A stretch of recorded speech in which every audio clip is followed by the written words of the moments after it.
ধরুন আপনার কোনো প্রাইভেট প্রোফাইল আছে, সেটা ইনস্টাগ্রাম হোক বা ফেসবুক হোক, আপনি কাউকে কোনো রিল শেয়ার করবেন।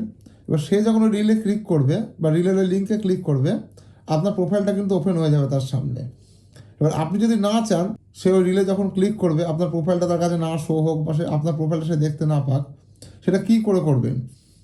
ছোট্ট একটা ট্রিক আছে, যে ট্রিকটা আপনাদের দেখিয়ে দেবো। এই ট্রিকটা অ্যাপ্লাই করলে আপনি যদি কাউকে রিল শেয়ার করেন, সেই রিলের লিঙ্কে যখন সে ক্লিক করে আপনার প্রোফাইল সে দেখতে পাবে না, তার কাছে জাস্ট সেই রিলটাই ওপেন হবে। তবে চলুন ভিডিওর মাধ্যমে আপনাদের শর্টে দেখিয়ে দিয়ে আসছি কী করে সে ট্রিকটা অ্যাপ্লাই করবেন।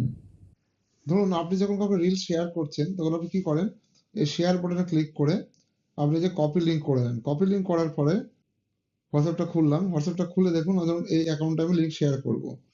এই যে লিঙ্ক শেয়ার করার ফলে যে পুরো লিঙ্কটা যাচ্ছে, পুরো লিঙ্কটা আপনারা পাঠাবেন না। এখানে কেটে দিয়ে যে কোশ্চেন চিহ্ন পর্যন্ত দেখছেন, এই যে কোশ্চেন চিহ্ন পর্যন্ত আপনারা কেটে দেবেন। কোশ্চেন চিহ্ন পর্যন্ত কেটে দিয়ে আপনার রিলটা এরকম শেয়ার করবেন। শেয়ার করার ফলে আপনার প্রোফাইল এখানে যখন লিঙ্কে ক্লিক করবে কেউ, আপনার প্রোফাইলটা তার কাছে শো করবে না। যদি আপনার প্রাইভেট প্রোফাইল হয় বা যে প্রোফাইলই হোক, আপনার প্রোফাইলটা তার কাছে শো করবে না, জাস্ট রিলটাই ওপেন হবে। এটুকুই ছিল ট্রিক, অ্যাপ্লাই করে দেখতে পারেন।